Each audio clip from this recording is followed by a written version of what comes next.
to our guest segment on Throne and Liberty.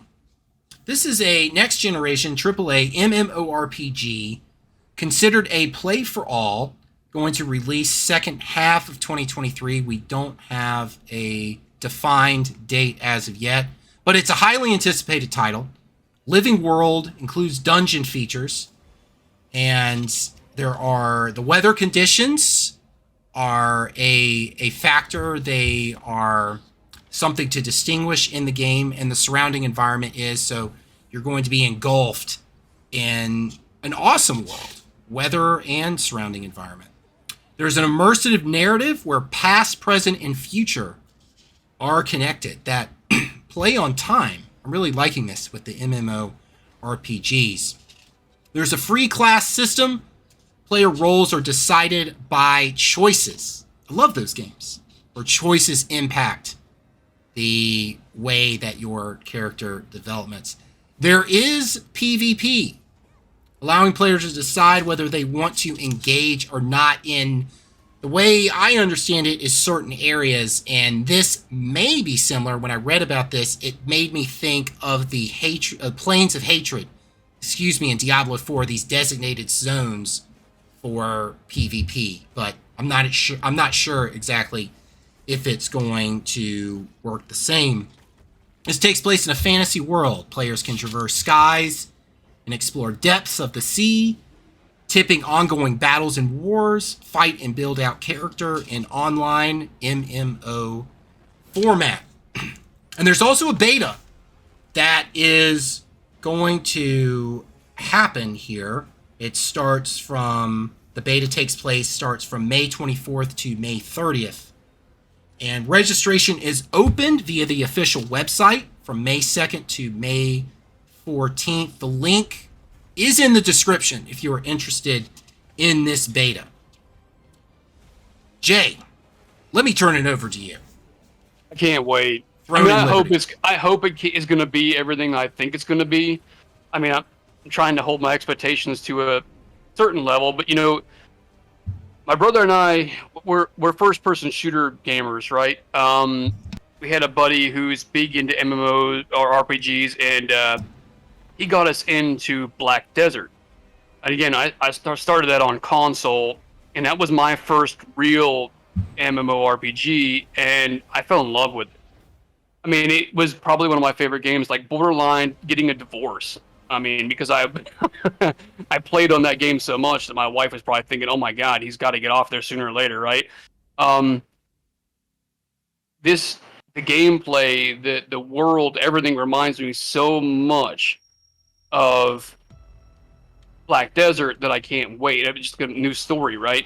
And it's also NC is a South Korean company, just like Pearl Abyss was, who created Black Desert. So it looks like they really fed off each other. From what I understand, this was Lineage was the name of the games that they made beforehand. This is supposed to be the third that they never really actually created, and then they decided, okay, well, we're going to turn it into this. I can't wait. And the reason I brought this stuff up today was, within the last week, they did just come out with their meeting, and they had, they came out with the beta that's coming out towards the end of this month, and they gave I'm taking it with a grain of salt too. They said their October was going to be their launch date. Okay. Will it actually be the launch date? I don't know, but again, it makes sense though. It gets me excited.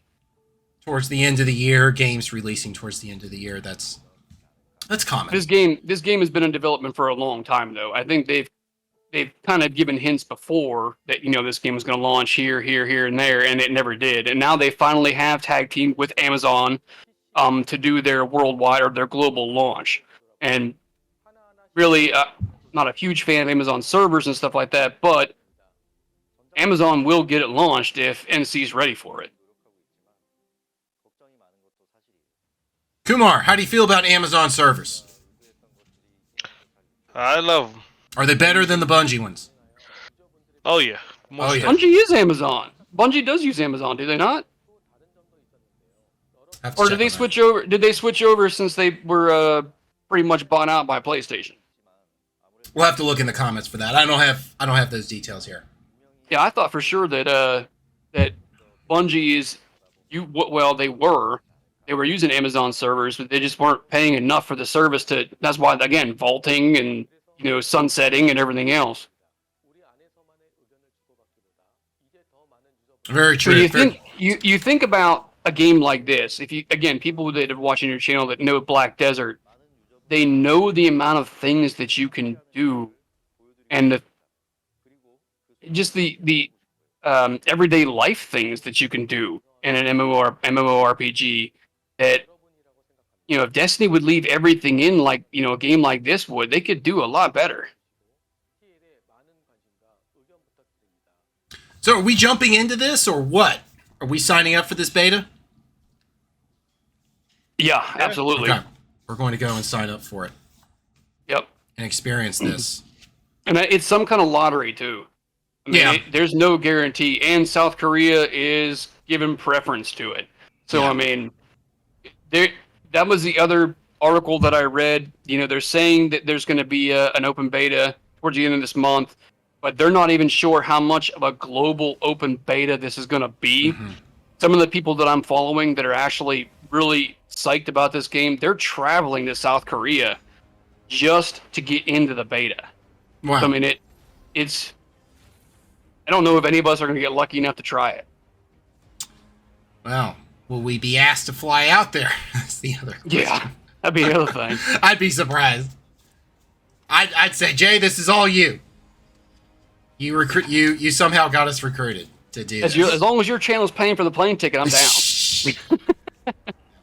We're still growing. We're still growing. I don't know about that. We'll get maybe in the cargo. Maybe we could get stored in the cargo.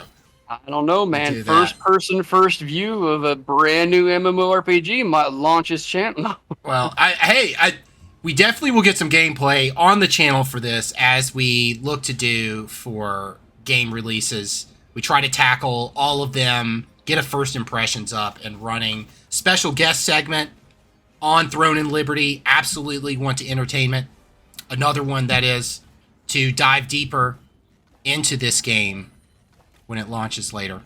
Hopefully, I mean, is this just me, or is this something? Do you guys see anything you like, or is this just I'm the one that likes? Oh no, it's stunning. I like it a lot.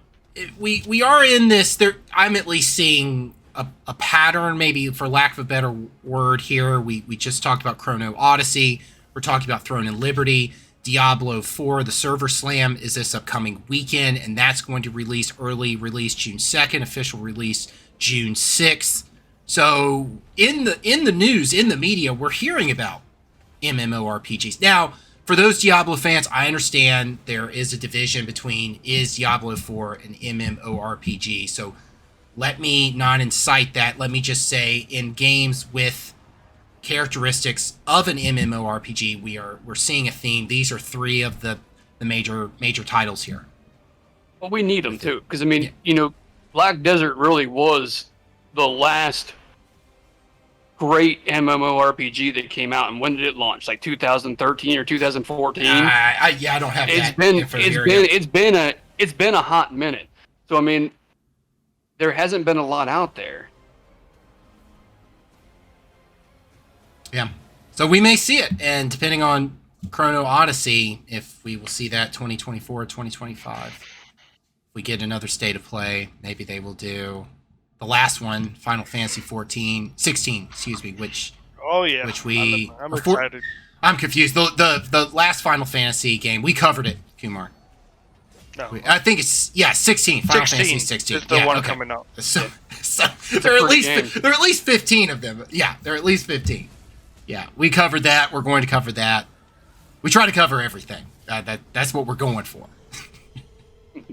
Gotta cover you can let us know in the comments how we're doing on that. But that's this video could have been a lot shorter if we wouldn't have been talking so much. Well, that's why it's there. And we hope to have more, especially some gameplay too on the channel, like we did for Redfall, other first impression game releases. What you need to do is maybe you can't get Dazed on your channel, but maybe you can pay for his footage. Hey, we're working on a contract. We're working on it. Have faith. I have some top negotiators working on this to try to get him on the channel. Yeah. All right. That is our guest segment for Throne and Liberty.